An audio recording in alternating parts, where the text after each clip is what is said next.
Luego Jacob su camino y fue a la tierra de los orientales, y miró y vio un pozo en el campo, y he aquí 3 rebaños de ovejas que yacían cerca de él, porque de aquel pozo abrevaban los ganados, y había una gran piedra sobre la boca del pozo.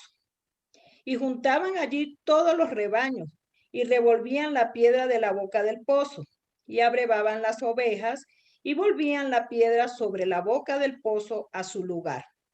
Y les dijo Jacob: hermanos míos, ¿de dónde sois? Y ellos respondieron: de Harán somos. Él les dijo: ¿conocéis a Labán, hijo de Nacor? Y ellos dijeron: sí, le conocemos. Y él les dijo: ¿está bien? Ellos dijeron: bien. Y he aquí Raquel, su hija, viene con las ovejas. Y él dijo: he aquí, es aún muy de día. No es tiempo todavía de recoger el ganado, abrevar las ovejas e ir a apacentarlas.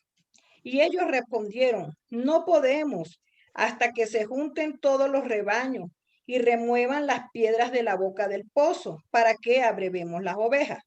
Mientras él aún hablaba con ellos, Raquel vino con el rebaño de su padre, porque ella era la pastora. Y sucedió que cuando Jacob vio a Raquel, hija de Labán, hermano de su madre, y las ovejas de Labán, el hermano de su madre, se acercó Jacob y removió la piedra de la boca del pozo y abrevó el rebaño de Labán, hermano de su madre. Y Jacob besó a Raquel y alzó su voz y lloró.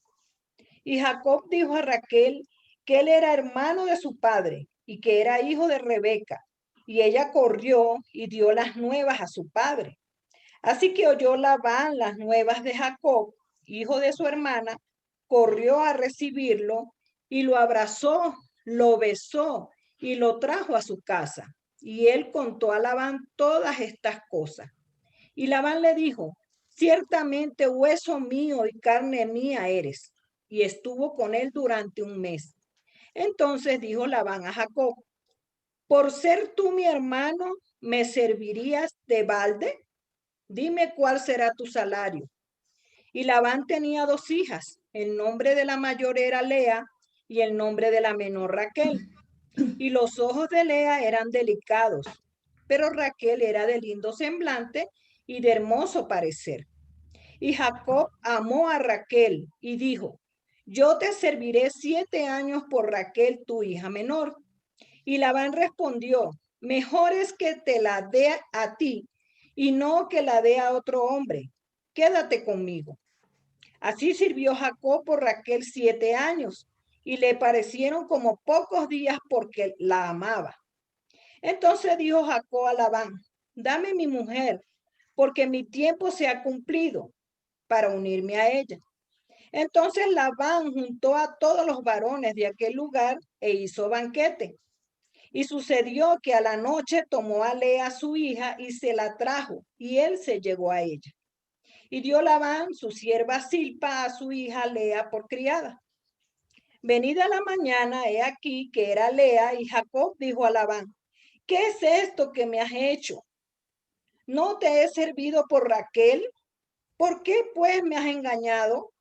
Y Labán respondió: no se hace así en nuestro lugar, que se dé la menor antes de la mayor. Cumple la semana de esta y se te dará también la otra, por el servicio que hagas conmigo otros 7 años. E hizo Jacob así y cumplió la semana de aquella. Y él le dio a Raquel su hija por mujer, y dio Labán a Raquel su hija, su sierva Bilha, por criada. Y se llegó también a Raquel y la amó también más que a Lea, y sirvió a Labán aún otros 7 años. Muchas gracias, Nancy. Bueno, aquí vemos un poquito más completa la historia de esta mujer, que es Raquel, de quien vamos a hablar en esta tarde. Raquel, su nombre en hebreo significa la oveja de Dios. Se cree que su padre Labán le puso ese nombre a causa del oficio de la familia, pastores de ovejas. Se cree también que es la primera formación de un nombre humano que se deriva de un animal y se cree que se debe a una característica observada o deseada de una persona. Y Raquel, el nombre de la esposa amada de Jacob, que significa oveja, empleado más o menos así como un título de cariño, tal y como para nosotros podría significar cordero. Seguramente para Labán, su padre, acostumbrado a alimentar a las débiles ovejas cuando nacían, pensó que oveja sería un nombre apropiado para su segunda hija. Raquel llegó a ser la segunda esposa de Jacob y madre de sus dos hijos, José y Benjamín. Como ya hemos visto, ya es muy característico de la Biblia de agrupar en parejas a ciertos personajes, que nos lleva a comparar y contrastar las vidas que vivieron ellos juntos. Se hace difícil entonces separar cualquier pareja y tratar exclusivamente con uno o con otro de ellos, porque sus vidas están muy unidas. Así como vemos en el ejemplo de Lea y Raquel, sus vidas están muy asociadas. No obstante, vamos a intentar aislar un poco a Raquel de su hermana, porque la historia de estas mujeres famosas de la Biblia estaría incompleta sin una estrella como Raquel. De seguro, la esposa amada de Jacob y madre de José, el Salvador de Israel, y también de Benjamín, no pudo haber sido una mujer común y corriente, ya que terminó siendo recordada como una mujer de Dios en muchos capítulos de la Biblia. De las muchas referencias que se hacen de Raquel, tenemos las siguientes facetas de su vida y de su carácter. Dice la Biblia que ella era hermosa por naturaleza. Se parecía mucho como si Raquel tuviera toda la belleza de su tía Rebeca, que en el capítulo 24 de Génesis habla de Rebeca como una mujer muy hermosa. Entonces Raquel tenía de dónde sacar esta belleza también. Y Lea dice que su hermana Lea tenía solo ojos delicados, pero que la hacía menos atractiva que Raquel, quien impresionó a Jacob físicamente. Al verla en todo su encanto y belleza natural, Jacob se enamoró de ella a primera vista. A primera vista, apenas la vio. Aunque la belleza fuera solo externa, no obstante, merece admiración. La manera en que se describe a Raquel en Hebreos, como dice el 29:17, dice, y los ojos de Leo eran delicados, pero Raquel era de lindo semblante y de hermoso parecer. Sugiere entonces de que ella era de cara hermosa y también de cuerpo. Y aunque sabemos que Dios no solo mira el exterior de las personas, porque lo corrobora el hecho de que no fue Raquel con su cara bonita y su proporcionada figura y el amor eterno de su esposo, la que fue la madre del progenitor del Mesías, sino Lea, la de los ojos delicados. Y como hija menor, era tarea de Raquel ir al pozo y sacar agua para las ovejas de su padre. Esa era su tarea. No fue ninguna coincidencia de que también haya sido aquel día justo cuando llegó Jacob, cuando ella lleva a las ovejas al pozo. Ella podía haber estado enferma o haberse sentido indispuesta. Y si Leo hubiese tenido que ir por agua aquel día, ¿qué historia tan diferente se habría escrito acerca de Jacob? Porque seguramente Jacob no se habría enamorado de ella a primera vista. Así como de la historia acerca de Israel, que también habría sido totalmente diferente. Jacob, huyendo de su casa hacia Aram, se encontró con Dios en Betel y luego continuó su viaje.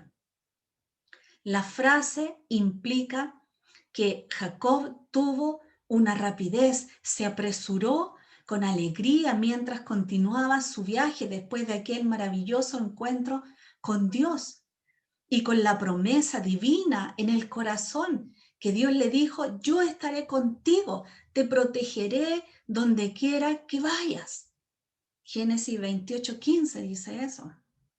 Así, con la seguridad de la presencia y dirección divina como garantía de aprobación y seguridad, se encontró con los pastores que le hablaron a Jacob acerca de Raquel.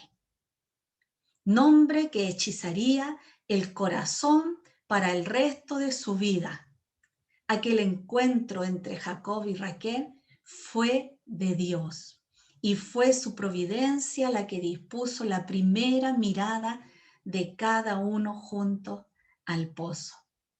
Muchas veces tenemos la tendencia a olvidar que a menudo los incidentes de la vida aparentemente más comunes y corrientes son parte del plan divino.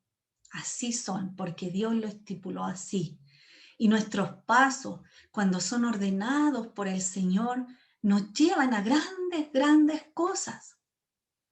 En cuanto a Jacob y Raquel, aquel encuentro fue imprevisto y no premeditado. Ellos se encontraron solo, así rápidamente. Una vida divinamente dirigida a menudo se forma de circunstancias que la presencia humana no podía haber previsto. En cuanto se conocieron, hubo amor a primera vista, al menos de parte de Jacob.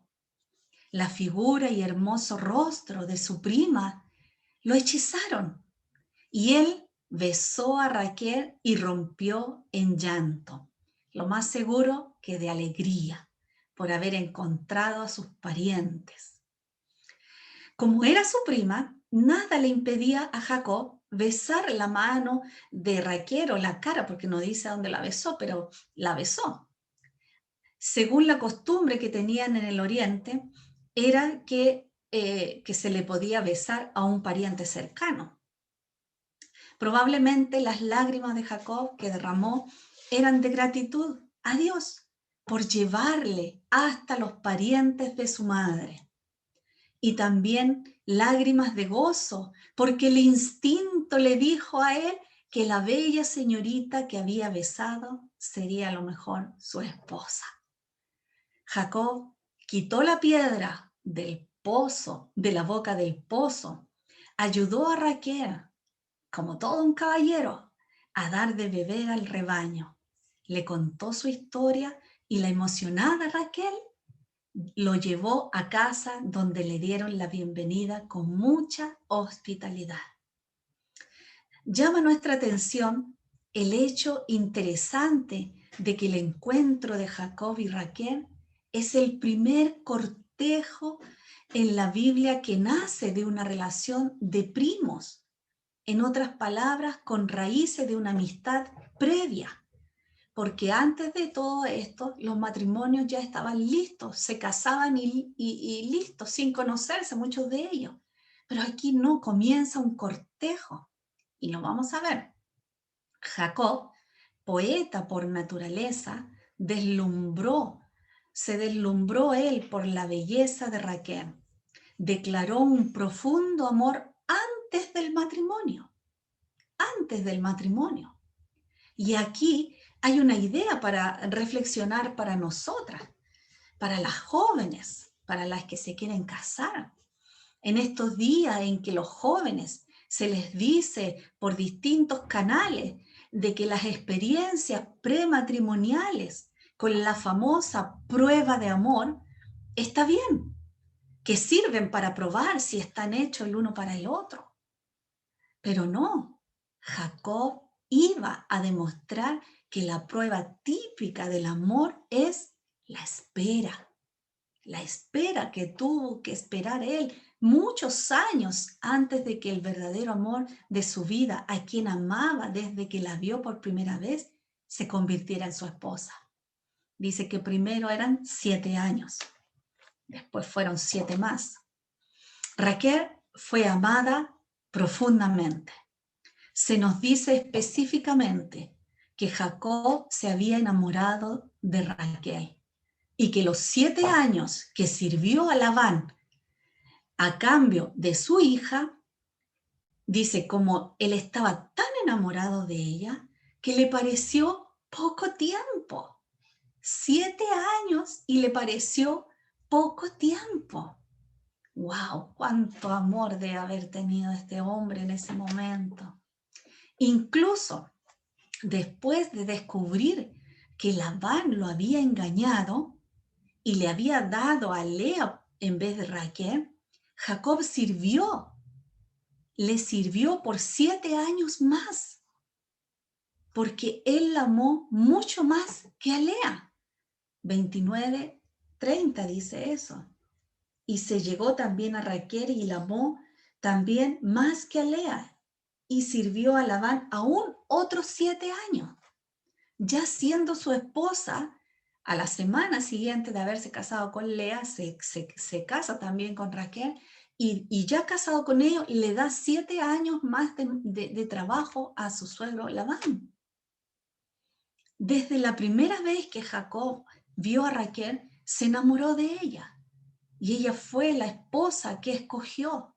Pero aunque solo ella estaba en el corazón de su amado, la verdadera elección la haría Dios y no Jacob. Y en primer lugar, Dios había escogido a Lea. En su segundo matrimonio, Raquel solo recibió la mitad de Jacob. La otra mitad le pertenecía a su hermana, su primera esposa.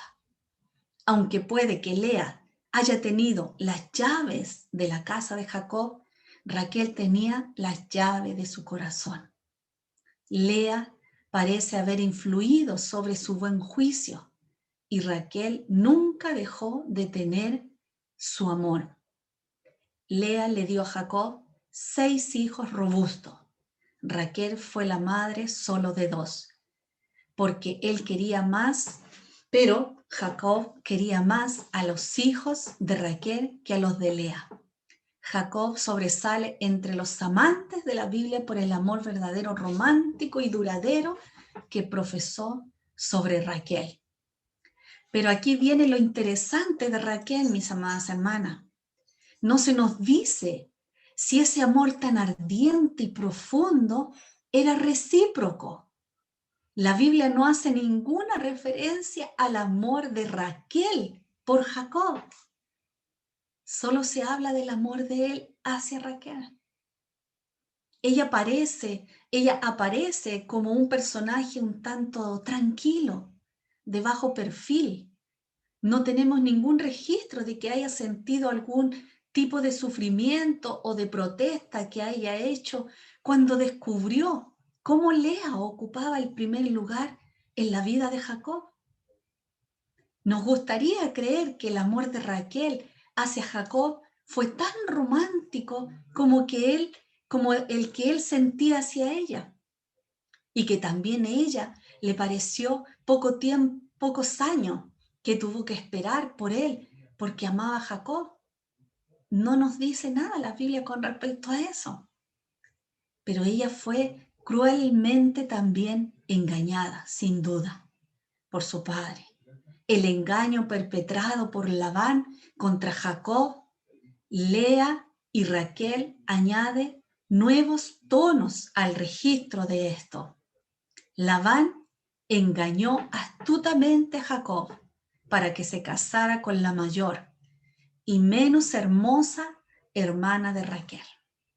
Jacob había aceptado los términos de Labán de no recibir ningún pago por su trabajo en los campos, y al final de los 7 años de espera contaba con recibir a Raquel. En la oscuridad, la novia apareció encubierta con un velo, como era la costumbre. Se celebró la ceremonia y la pareja feliz, recién casada, va a la cámara nupcial.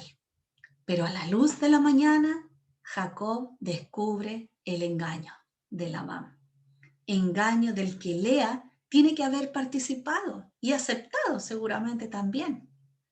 Qué atónito debe haberse quedado Jacob al ver la sencilla e indeseada Lea en vez del rostro hermoso de su querida Raquel. Lea, por el engaño de su padre, se había robado la bendición de su hermana. Isaac había bendecido a Jacob, pensando que era Esaú, y Jacob se casó con Lea creyendo que era Raquel. ¿Se habrá acordado Jacob en el momento de su sorprendente descubrimiento de cómo él le robó también la primogenitura a su hermano, cubriéndose con una piel velluda y olor a venado para parecerse a Esaú? ¿Fue una retribución providencial por su engaño a su padre ciego y moribundo? ¿Sabe qué lección sacamos de esto? Es que en esta vida todo se paga, todo mal se paga. Jacob engañó a su padre y ahora él era engañado por el padre de su amada. Labán disculpó su injusto acto, diciendo que en aquellos tiempos la hija menor no se debía dar en casamiento antes que la mayor. Él debió haberle dicho esto a Jacob cuando pactaron los 7 años de servicio a cambio de Raquel, o al menos antes del matrimonio. Jacob entonces se involucró en 2 matrimonios, lo cual no se consideraba incorrecto en una época en que la poligamia era tolerada, incluso por hombres piadosos que aman a Dios como Jacob. Jacob trabajó arduamente durante otros 7 años. El amor verdadero hizo posible que perseverara hasta que Raquel fuera suya. Lo que más nos interesa es la ausencia de alguna protesta por parte de Raquel en contra del engaño de su padre. ¿Por qué no gritó cuando vio que era Lea y no ella la que sería entregada a Jacob? Si Raquel tenía algún resentimiento en el momento de los votos matrimoniales entre Jacob y Lea, debe haberlos reprimido mucho. ¿Por qué ella estaba tan tranquila en medio de una calamidad como esta? Al menos para el hombre que tanto amaba, que nosotras creemos que ella amaba. Sin quejarse, ella continuó esperando otros 7 años, hasta que pudo compartir a Jacob con la mujer que para ese entonces ya Lea le había dado muchos hijos. Quizás el profundo e invariable amor que Jacob sentía por Raquel encontró muy poca reciprocidad en el corazón de ella. Quizás no encontró la misma forma que él la amaba de cómo Raquel lo amaba a él. Lamentablemente, Raquel era estéril, pero no para siempre. Después que Raquel se convirtió en la segunda esposa de Jacob, su esterilidad creó una preocupación irracional e impaciente en su alma, en el alma de Raquel. Ver los muchos y felices hijos de Lea despertó sus celos. ¿Qué angustia está contenida en esta frase donde dice Génesis 29:31 que Raquel era estéril, viendo cuando su hermana tenía 6 robustos hijos? Cuánta angustia debe haber sentido en su corazón. Y comienza también un trabajo en su mente. Raquel podía burlarse de Lea por no tener el amor de su esposo, pero Lea encontraba venganza en la esterilidad de su rival. Todo el ser de Raquel estaba amarrado al deseo de ser madre. Ella no pensaba más que en eso. Así que le gritó a Jacob: «Dame hijos, si no me los das me muero».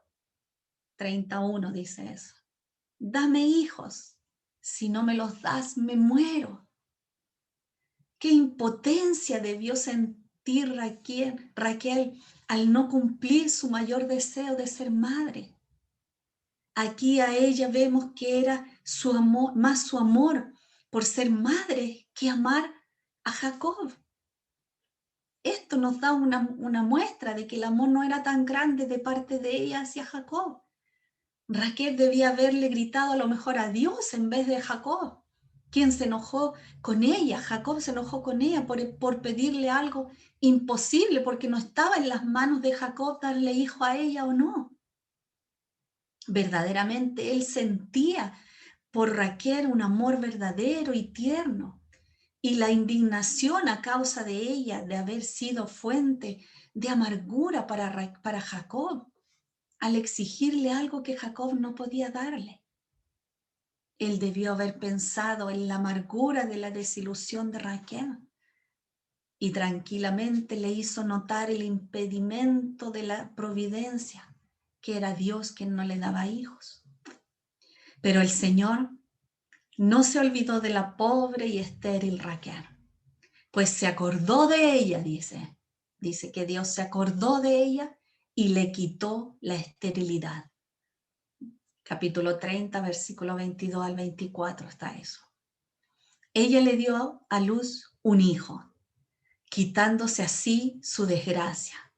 La agradecida madre se volvió profetisa, pues llamó a su bebé José, que significa, quiera el Señor darme otro hijo, lo cual no era meramente una expresión de su deseo, sino la predicción de un nuevo hijo. Ella esperaba otro hijo. Pero vemos por otro aspecto de la hermosa Raquel, por mientras que Labán se ausentó por unos días para cuidar de sus muchas ovejas, Jacob reunió a toda su familia, ganado y posesiones y se fue en secreto. En secreto se arrancó de la casa de Labán. Y al regresar a casa y encontrar que Jacob se había marchado, Labán partió para alcanzarlos en el camino. Cuando los alcanzó, fue detrás de ellos por algo específico. No fue porque esperaba ver a su hija, ni mucho menos, no. Fue por algo específico. Cuando los alcanzó, Labán le reclamó a Jacob, no solo por irse a escondidas, sino también por robarse alguno de sus bienes y dioses de su familia. Wow, vemos aquí algo ya muy complicado. Vemos ya aquí cómo entró la superstición, la idolatría. Fue esta acusación la que arrojó una luz nada hermosa sobre la bella Raquel. Aunque era la esposa del heredero de las promesas de Dios, evidentemente creía en secreto en las antiguas supersticiones paganas. En su corazón no solo estaba Dios, sino que también las supersticiones. Ella se robó los dioses de la familia de su padre. Y cuando Labán los buscó entre los bienes de Jacob, porque Jacob no sabía que Raquel se había robado esto, Jacob permitió que Labán buscara y registrara todo.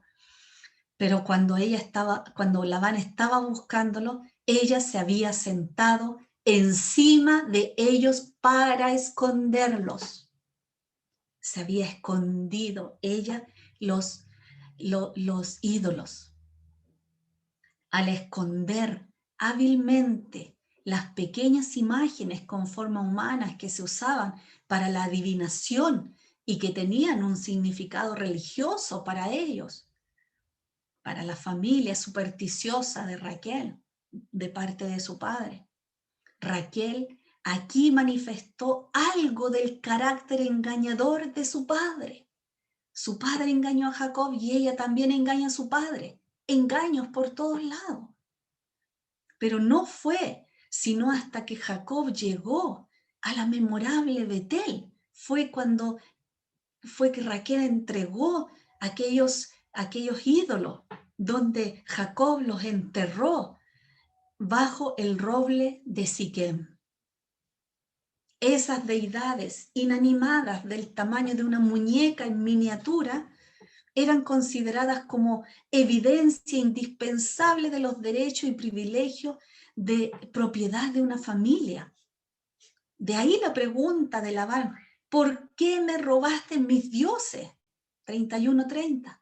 ¿Por qué me robaste mis dioses? Debido a sus creencias supersticiosas que tenían ellos.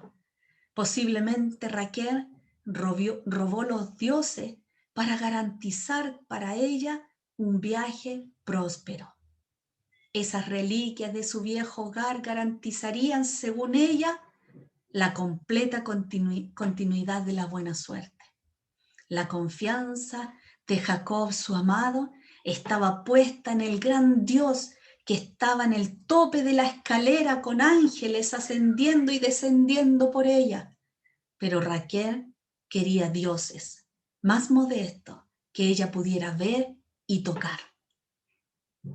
Además, aquellas adivinaciones familiares sugieren la poca rigidez de la verdadera adoración en el hogar. Así que, aparte de vivir Raquel y Jacob maritalmente en un estado de poligamia, Raquel también era culpable de poligamia religiosa por ser una mujer que adoraba a Dios y también a las divinaciones. Profesaba tener una relación con Dios de Israel, pero al mismo tiempo estaba casada con los ídolos. Raquel no tenía derecho a llevarse lo que no era suyo. Es una ladrona.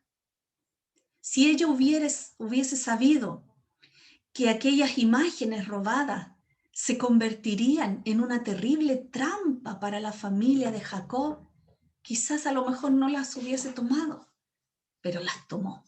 Las tomó y no hay nada que hacerle a eso. Las imágenes y las reliquias han sido siempre elementos peligrosos en relación con la verdadera adoración religiosa. Qué propenso es el corazón humano a abandonar lo espiritual por lo material, lo que no se ve por lo que se ve, y algo que pasa tan rápido. Quiera Dios que tengamos nosotras un deseo constante de obedecer al mandato apostólico de apartarnos de los ídolos. Llegamos ahora a una característica peculiar de Raquel como madre. La de ella es el primer ejemplo que menciona la Biblia de muerte durante el parto, y su lápida sepulcral es la primera que se registra también en la Biblia. Parece ser que Raquel entregó toda su idolatría antes de que la muerte la sorprendiera. Las influencias de bendición divina sobre su esposo y su descendencia como resultado de Betel engendraron en ellas un sentido de conciencia divina. La gran reverencia del joven José hacia Dios, el hijo de Raquel, hacia Dios, habla del entrenamiento piadoso que Raquel debió haberle dado durante sus años de crecimiento de niño y de joven. Por algo este joven tenía la conciencia de Dios, de saber que existía Dios. El amor de Jacob por ella y la fe fuerte de él ayudaron a purificar el carácter de Raquel. Y ella vivió mucho después de su muerte en la vida también de su noble hijo. Mientras Jacob y sus familias iban camino hacia Betel, Efrata, la tragedia sorprende a Jacob cuando Raquel murió dando a luz a su segundo hijo, Benjamín. Ella había nombrado a su primer hijo, José, que significa quiera el Señor darme otro hijo, lo cual es una predicción que se cumplió cuando nació Benjamín. Dice que cuán a menudo la oscuridad de la muerte eclipsa las radiantes expectativas de la vida. Raquel oró por un hijo, pero el comienzo de la vida de su segundo hijo fue el final para ella. Qué angustia y dolor estaban encerrados en la frase también cuando Raquel dio a luz, pero tuvo un parto muy difícil. Ella se estaba muriendo. casi a punto de morir, llamó a su hijo Benoni, que significa hijo de mi aflicción. El sufrimiento la había llevado hasta las puertas de la muerte, y el don que codició fue resultado de ser una carga aplastante bajo el peso del cual ella misma se hundió. Pero Jacob escogió otro nombre para su hijo y lo llamó Benjamín, que significa hijo de mi mano derecha. Y de esta manera mostró cariño por el hijo que había quedado sin madre. El último grito de Raquel antes de morir fue Benoni, hijo de mi aflicción.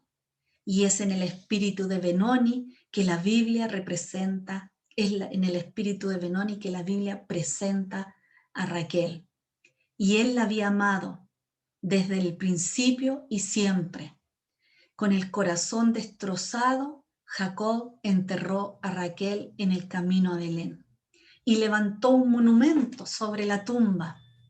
Y en su corazón aquella tumba siempre permaneció verde, y en su imaginación nunca dejó de adornarla seguramente con flores. En una tumba en Siquem había enterrado los ídolos de Raquel y con ellos sus creencias supersticiosas. Ahora se encontraba ante la tumba que contenía los restos de su amada, y la lápida que colocó sobre ella era el triste monumento de un corazón destrozado. Un tiempo después, la tumba de Raquel se convirtió en una señal prominente, porque Primera de Samuel 10:2 dice que la nombra a Raquel. También junto con Lea, Raquel había ayudado a construir la casa de Israel, sus hijos al ser los pilares de la descendencia de Israel. Se recuerda también simbólicamente el grito de Raquel por sus hijos. Fue un acto profético también de la masacre de los inocentes que ocurrió también cuando Cristo nació. También es mencionado por Mateo 2:16-18 a Raquel. Y Jeremías describe a Raquel como levantándose de la tumba para llorar a sus hijos que son llevados a Babilonia para nunca más regresar. De esta forma, Benoni, del corazón de Raquel, se había repetido durante toda la historia de Israel. Para un resumen, mis amadas hermanas, Raquel fue una mujer hermosa, amable, trabajadora, obediente, paciente, humilde o silenciosa. Pero también ella fue, hermanas, estéril, envidiosa, maltratadora, menospreciadora, estaba atribulada, era instigadora de malos consejos, era soberbia, supersticiosa, ladrona y mentirosa. Pero también se arrepintió y trajo los ídolos para enterrarlos y siguió su vida bajo la mano de Dios. Esto es lo que podemos decir y aprender de Raquel. Esto es el registro que hay en la Biblia de Génesis 29 al 35 de la vida de la hermosa Raquel. Espero que hoy día hayamos aprendido de ella un poco más, a sacar lo bueno de ella y obviamente a conocer la historia que llevó también a Lea y Raquel ser parte de la historia del pueblo de Israel. Que el Señor las bendiga, mis amadas hermanas. Gracias por esta oportunidad para exponer a esta mujer llamada Raquel.